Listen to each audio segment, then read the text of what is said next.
main AXN account just so that I can answer. I want to answer questions because I have a lot of questions about that guitar that was there that was an AXN guitar. So how you doing? Great to see you.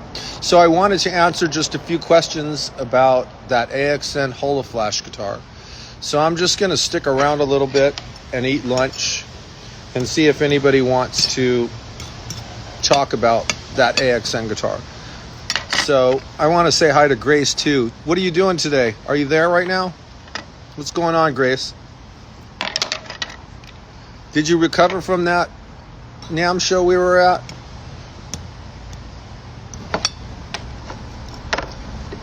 Well, I know you guys are watching me. You want me to talk about the AXN guitars. So why don't we talk about what I ordered for lunch? I never come to this place, but I like this. It's a whole bunch of vegetables mixed with white rice. I kind of wanted to put chicken or something on it, but I ended up eating vegetarian today, which I'm not because I'm a big meat eater. I actually like steaks. So anyways, I'm here for the guys that are watching my AXN main profile on Instagram. So I want questions about guitars because I want to feel like I'm available for people to answer questions about NAMM and to answer questions about the AXN guitar. So I am going to stick around for a minute. Yes, I did. Cool. Yeah, that's right. I need to play some guitar too. I agree with you. And wow, how exciting is that? I like that. I'm glad you're involved with the kids. That's so awesome that you're a teacher. So yeah, I want somebody to ask me a question about that Holoflash that I did on let's see, I did that last month or 2 months ago. It delivered and it actually was played live at the House of Blues and it sounded great. And so that guitar is really cool. So I thought I would come on and see if there's any questions that you guys have for me on AXN's main profile on Instagram. So let's see here. What do we got? You know, that's a great question, Jenna, because I actually got interviewed. If you look, there was a Guitar World article that my publicist Raquel got put together for me, and I was interviewed, and it's on Blabbermouth and it's all over the internet. And I am known for having, and I was quoted that I've owned over 1,500 guitars over the last couple of decades. I've owned and sold over 1,500 guitars, and at any one time I could have a lot of guitars. But I can tell you what happens when you own a lot of guitars that are great is that they one pulls at you and it makes you connected, kind of like as if there's some kind of superpower that you have when you're playing that guitar. So I constantly evolves for me, but in all honesty, like the last 2 years, even though my favorite guitar is this really cool Les Paul that I've got, I only play this one AXN, and you might see it on there because it's got a bunch of stickers on it. It's all beat up. It's a hardtail. And it just, when I'm playing that, it's like I have a freaking cape on or something. And I really do play better than, I feel like I play stuff more comfortably than any other guitar. And I almost gave that guitar away this weekend to somebody, my friend Alex Kane from Life, Sex, and Death. But it just didn't work out that I got it in time for him to do the All-Star Jam at NAMM. And I was going to let him check it out for a while, my guitar, but it just didn't work. I couldn't be 3 places at once at NAMM, so it ended up that I just couldn't do it all. So anyways, I might make me another AXN to replace the one I got, but I really bonded to that one. And so your question was, let's see, I want to get your question answered, Jenna, because I see you and me talking all the time. So your actual question is, I now own too many guitars. Does there come a time to downsize to your favorite 2 or 3? Yeah, you can downsize because I put it this way. So many famous musicians that you've seen from all of all time play the same guitar like Jakey Lee did, and it's because that's all he needed, and so it felt good every time. So you could get away with just one guitar fully. Just make sure you have a backup if you're playing a gig or if you're doing something important, close by in the same town or something. But you could just use one guitar. Just don't let anybody get near it, and don't let it get out of your reach when you're going somewhere and you're traveling. And you could live off of one good guitar that just is reliable. So, but I would tell you that having 4 around is better, because if you have 3 or 4, I don't like to change guitars when I'm jamming to some other kind of music. I don't like to make one guitar do 3 different genres of music. I like one guitar for every genre that I decide I'm going to play to. Although I do use a drop pedal so that I can change from any tuning that I want, and I can do that. But if somebody wants me to play some lightweight non-metal shit, then I have to switch to something lighter, like something like a Strat with single coils or P90s or something. But generally it's just balls out with me with a humbucker. So yes, if that's what you're playing, you can get away with one guitar, and definitely downsize to one with a backup, and you can live that way forever.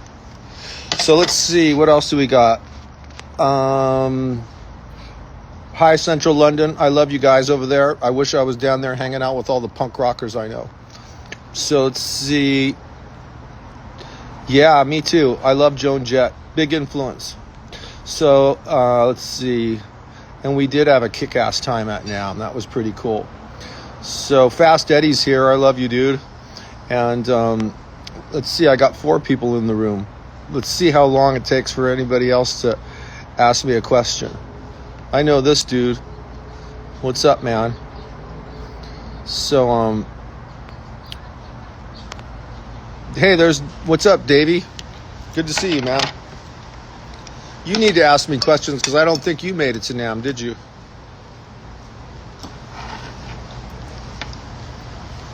Fire away. Fire away with questions. Let's see. What's going on? Did you have your basses out there? Were they out at NAMM?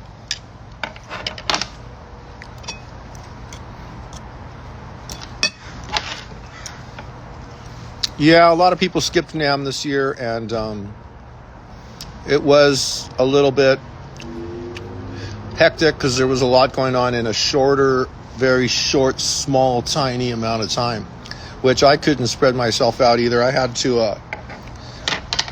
to be 3 places at once, and my hair's all fucked up too. I had to be 3 places at once, and I didn't pull it off 100%, although I could get an Uber to move me around from the Grand Hotel and the House of Blues to the Anaheim Convention Center in under 10 minutes most of the time, and for about $12. So it was much funner to be ridden around, and I Ubered everywhere, and it was much more fun. But the question was, is the Holoflash guitar heavy? And the Holoflash guitar is super freaking light. I didn't weigh it, but it's super freaking light. Like, it's like you don't even have a guitar on. And again, I designed it that way because the guitar was purchased by Annie from the band Trashy Annie, and she's a girl, okay? She's a great looking girl too, by the way. And she plays guitar and sings, so I wanted to make it light. I didn't even tell her. I just made it out of this. I went and bought a bunch of basswood for my custom orders, and so I totally picked the lightest wood, center seam, 2-piece basswood, and made that Superstar AXN out of it. And it's super light, and the thing sounds like a monster, honestly. It reminds me of that Extreme song, It's a Monster, because it is a freaking monster, that guitar is. So I love it. So ask me questions. Yeah, Jenna, what about that?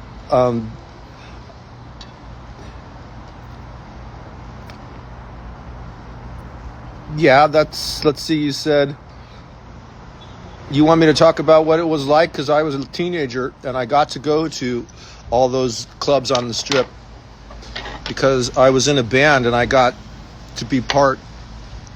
to be a teenager that looked like a fucking chick is what happened to me.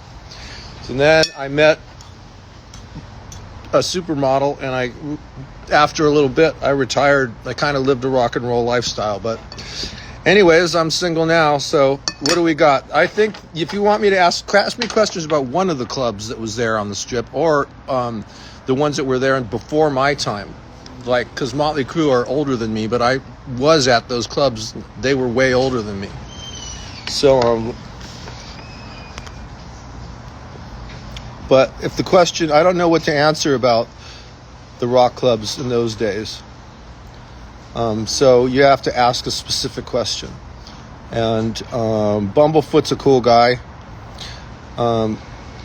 Yep. So more questions. There's 4 of you here. So let's see some questions. 5 of you. Cool, man. Andy, I think I've talked to Andy before. Thanks for visiting, dude. So, let's think. I've got a few minutes, and I am going to take 5 of them to talk about the people that I enjoyed from the show. So I got to see Phil X. He was kicking butt at a booth, and he was doing jamming with some other people that I know. And I just have to say the guitar playing was way past great. And I like it that it comes out. And Phil is a great guy, and it kicks butt, and that was fun at NAMM. And again, I got to see a bunch of people that I like. And my friend Grace went with me, and she's on right now. She was talking, and that was wonderful. And it was a hectic number of days. And it ended up that I think it was a really small, intimate show, and we covered a lot of ground in a very short amount of time. And there was an AXN at the NAMM show. It was my AXN Holoflash that I'm talking about, which is a Model 3 Superstar, and it went off really well. And I was excited that I was able to be at NAMM and actually hang out with all the people that I did still, even though it was a bit shorter. So,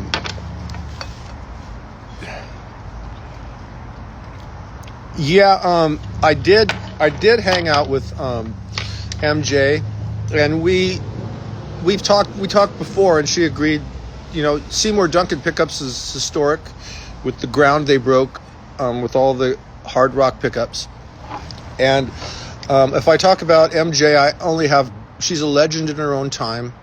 She wound all the pickups during the 80s when Grover Jackson and all the other places couldn't sell a guitar when it didn't have a Seymour Duncan pickup in it. And everybody collected her pickups. And a JBJ Seymour Duncan sells for a lot and is very collectible from the years of between 83 and 87, because we talked about that. Me and MJ from Seymour Duncan pickups, we talked about that, why those pickups could have sounded different. And I put JBs in all my guitars. Mine are custom made, and they're wound by MJ at Seymour Duncan Pickups. And she mentioned a couple things that might be in the formula about those pickups and that make them sound great. And I think one of the things that she mentioned was that the bobbins were made differently. And so if I talk about bobbins on guitar pickups, I'm a little stumped, because I'm like, what part of the fucking pickup is a bobbin, right? Sounds to me like it's on a sewing machine or something. But it's really the little plastic piece that holds all the copper wire stuff together. So she said that in the 80s, they had a different... MJ from Seymour Duncan Pickups quoted it this way, that they're going back to the same people that made, or they're going back to either the formula or the same people that made the bobbins from that era. And so she feels like that's why people might like them better. Maybe they have a different flavor, but the JBs are famous that she did then, and I have so much respect for her. She's working over 40 years for Seymour Duncan, and she's the manager of the custom shop. She's a smart lady, and she made pickups for Eddie Van Halen and everybody else when they wanted her to make them. So that's MJ from Seymour Duncan Pickups. And so Yeah, they are cool, those. Yeah, we should hook up, Jenna, because I know we're following each other, so we should do that. Hit me up with a question about the Sunset Strip, though, because everybody wants to associate me with it, and so I want to answer a question about the clubs. And there was a bunch of clubs too that were really cool back then, but the scene is really much vibrant right now with young talent. So, and remember, on the Sunset Strip right now you have, and this is what's great about that little centrified area between Beverly Hills and LA, is that right now there's, in case people want to visit LA and they think they want to ingest some rock and roll, you have the Whiskey A Go-Go, okay? They reopened the Roxy. The Rainbow actually hosts gigs. That's 3 clubs. Across the street, within a block and within 5 minutes of walking distance, is the Viper Room. And then just now they opened up 2 new clubs that people are playing at that aren't far away. And remember, the Troubadour is like a $5 Uber from the Strip too. So you have 6 clubs that are going on in Hollywood right now. And it's not like it was when the Strip was full of glam rock metalheads walking around in the 80s, but it's almost close. So it's not quite that. I mean, you got to get to great first, but I mean, it's good. So that's what it is right now. So let's see.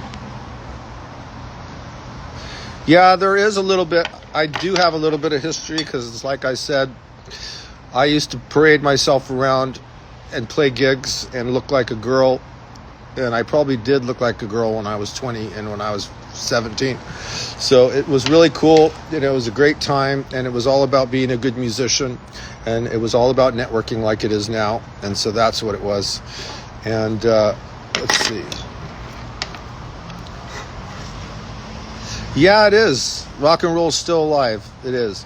So give me a guitar question in the next few minutes. I'm going to try and finish my lunch, and then I am going to do a live later because I'm building a guitar and I think it's acceptable to show. So I may be back on to show some insides of this guitar body I'm making that I'm really excited about. So give me a question or two and we shall, and I'll talk about it.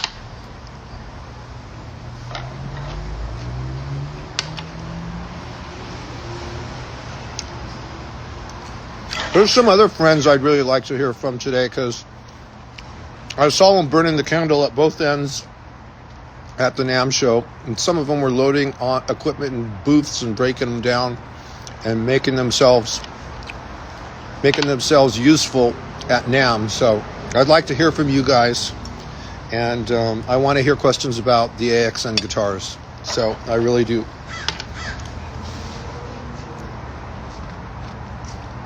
Fast Eddie. Thanks, dude. Thanks for following. Your question to me was specifically, do I like a hardtail bridge more than a Floyd Rose, is what I think you're saying. So do I like a hardtail bridge more than a Strat or a tremolo or a floating bridge, right? So I think that I like, my personal favorite is my hardtail AXN and a guitar that doesn't have a Floyd on it for obvious reasons. Because if I go somewhere and something happens, I'm not playing in a band because I just don't have the time to run the guitar business and effectively travel. So when I do gigs, I'm a guest performer, and I usually don't know what song I'm playing, or if I'm going to drop D, or if I'm going to play an E flat, or if I'm going to play in D, or if I'm going to play in A440. So since I have zero chance, and I personally rarely know what song I'm going to play when I go on stage, because I'm always a guest and I'm just, all right, well, I'll go on stage for a short time. So I can string up, or I can change the tuning really quickly, and if a string breaks, I could change it so fast and be ready to play that it's so much nicer to have a hardtail bridge than a Floyd Rose in that instance. But I will tell you that my friend Tommy from Tesla, he's an original member, of the band Tesla. When I started to work with him, he uses that Floyd very creatively. I mean, he doesn't do drop stuff as much. Like, he doesn't do calisthenics with his Floyd Rose, but he uses it in a creative way. And so I would say that if I was to be working as a musician, knowing that how reliable my guitars are when they have a really cool Floyd on them, I would say that I would probably entertain having a guitar with a Floyd Rose locking system on it, because I would be able to be enough of a mechanic to use it effectively. So, but right now I think I prefer my hardtail much more than anything else. So, good question. Great question, as a matter of fact, Jenna. That's a great conversation, as a matter of fact. And the reason it's a great conversation is because there's a certain comfort level that you're expecting when you play for a long time. So, and I am going to tell you straight off that the most comfortable guitar you can hold on your body is one that has my Model 2 body shape, which is a Strat shape. And so it's the most comfortable, gives you access to everything, and it just feels like a part of your body. But that said, there is something cool about big giant guitars like V's and stuff, which I don't do anything with V's. And I actually have a number of, remember, I have lots of guitars. So I have a bunch of Randy Rhoads Jacksons and Charvels that are Randy Rhoads V's, and I love those. And I also I'm really a Les Paul guy, but I've made my AXNs a lot like a Les Paul feel. So, but I think that for being comfortable, the best shape that you could ever bond with is a Stratocaster shape, and maybe even a real Fender Strat, because there's some cool things going on there. So, but that is the answer to that question, and it's true. Jacob, what's up, dude?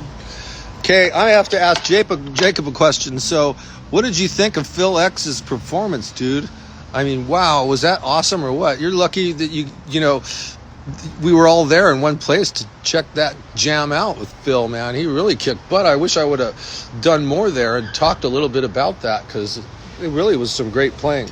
I mean, the guy just comes out of the guy. So nice. But, yeah. So, ask me another question, I'll take it, man. Can you make a neck like my old RG 550? I actually, I could make an exact, because I did the scientific research on those Ibanez guitars, and I actually cloned the ones that are important, and they were off of RGs. In 1987 was the year that they came out with the Wizard profile. That was the best one, I think. And so the top of the line RGs, I cloned the neck profile, and it ended up being part of what morphed into my AXN standard neck profile. So, and it's not much different, but there are some things that are a little bit different about the neck profile down at the 7th and 9th fret. But pretty much, yes, I can clone you a RG during Steve Vai's heyday neck profile, a Wizard profile, if you want one. But I would have you go with my AXN profile, because you're going to probably like it a lot. So,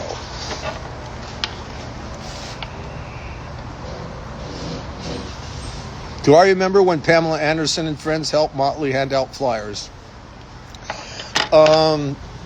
That's a great question. But I didn't help Motley to put flyers out, but a lot of people did.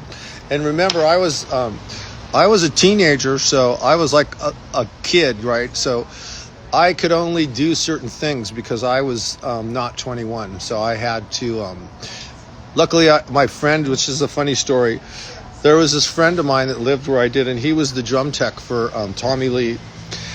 And, you know, we see each other sometimes. I would mention his name, people would know probably, but, and he used to be the roadie, so he used to be able to get people into the gigs, all those gigs, and I was very young, so I looked too young too. But I did end up going to those, and Pamela Anderson never had to do any flyers, anything, because by the time that she got together with Tommy Lee, it was far into the 90s.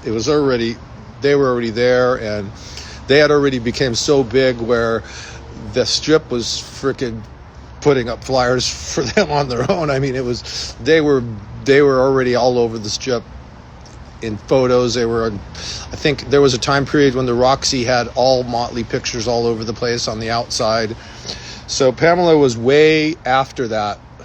So yeah, I don't know if she ever did any flyers of anything for it. She might have. I don't know if she even was in from Canada then. I don't think she was in Canada during when the Strip was alive, because the Strip died in 1990, so it did die, and that is what happened there.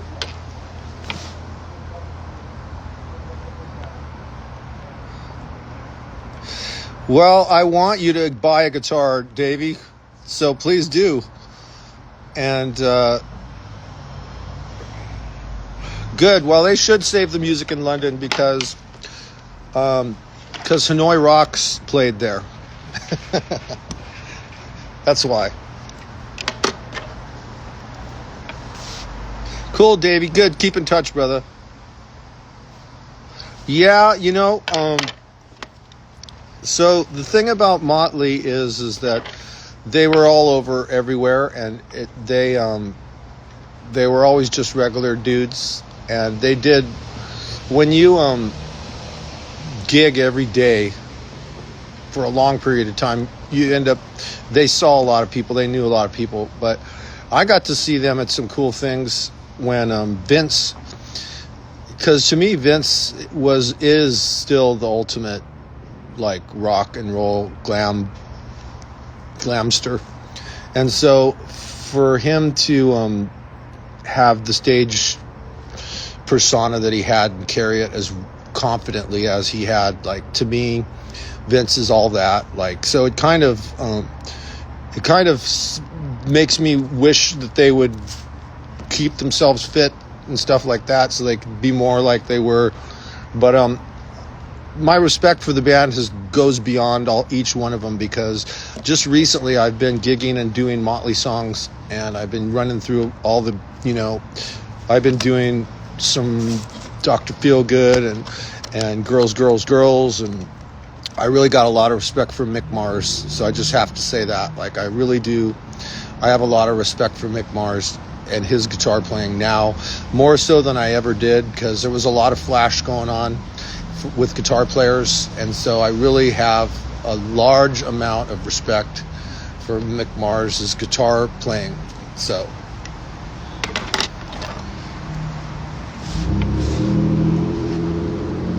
yep. So I want to hear questions. Okay, whoever's got a couple questions. And I think I'm going to stick around for a little bit. Looks like Bruce is up. What's up, brother? Tell me how you named your band. I want to know how you got the name of your band. It's really cool. It's a throwback too, by the way, and I like that about you. That's really cool, dude. And I'm glad you're following. But tell me some more tell me some info on your band. I'll promote you right now.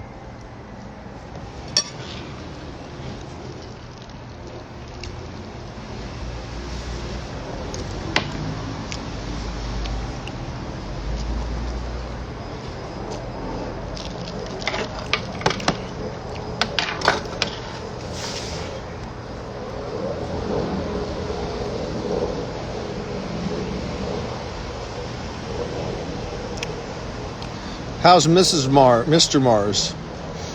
How is Mr. Mars? Well, I think he's doing pretty good. I think he, from what I hear, he is. I don't know. I think he's survived. He's alive. And, yeah, I think that's pretty good.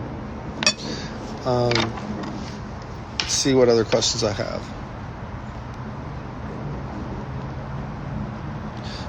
Dude, what Model 1 did you buy from me? You bought which Model 1? I actually shipped a few during Christmas that I was sort of really connected to, but it was whether I had to decide right away if I was going to keep it for me.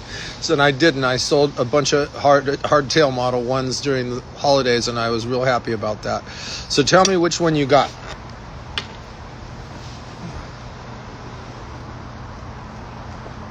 Okay. I'm assuming that you got, because I did that run of skulls, and that was probably the one run.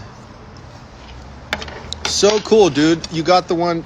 You got that one, and that you're lucky to get that, because that one I was really, well, you're lucky to get all of them, but that one was, I'm not doing that artwork ever again. And I was going through those Model 1s. Took me, those hardtail guitars, they took me about 4 years to R&D those guitars. And by the time, I just wasn't happy the first year or two. I started with the hardtails in 2020, and I didn't put any for sale. I R&D'd them until I made one for me, which is the one guitar that I have kept for myself that has all the stickers on it. That's a hardtail Model 1. And then I produced 2 or 3 and sold them, and I had just finally got what bridge string spacing I wanted on it. And then I entered into the contract with Seymour Duncan, and then it all just came together in 22. And then after that, I made a number of Model 1s. And then in 23, 24, I went into this dark period, I'm going to call it, and I started doing a run of skulls, and I ran some skull artwork. I did skull artwork on those, and those are exciting, dude. And I really am so happy that they were such a success. And yours has, I believe I put a mahogany body on that, and it has the ultimate comfortable AXN neck profile. That's the AXN standard, and it's got the biggest frets that you could possibly put, so it's got rock and roll written all over it, and it just screams. It's a single pickup guitar, and it is a monster. And I'm glad that you like it, and please send me pics, and please talk about it online to people, because that is pretty much the ultimate hard rock guitar, and that Model 1 really is. So, and I love it a lot. Thanks. Thanks for buying it, and I'm glad we got it to you.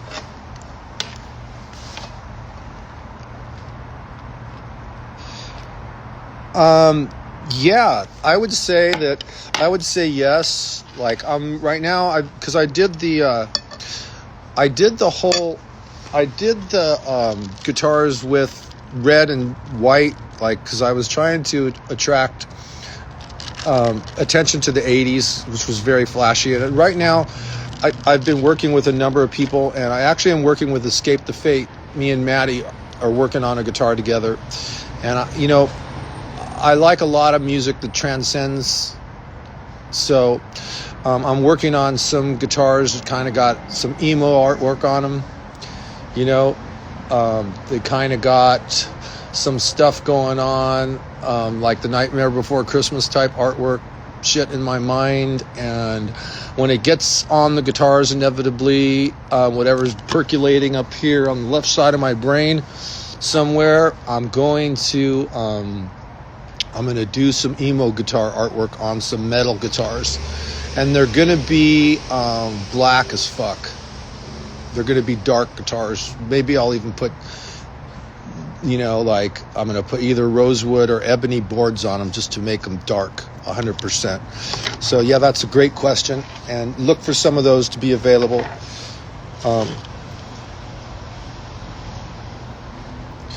Yeah, and hi Christina, what's up?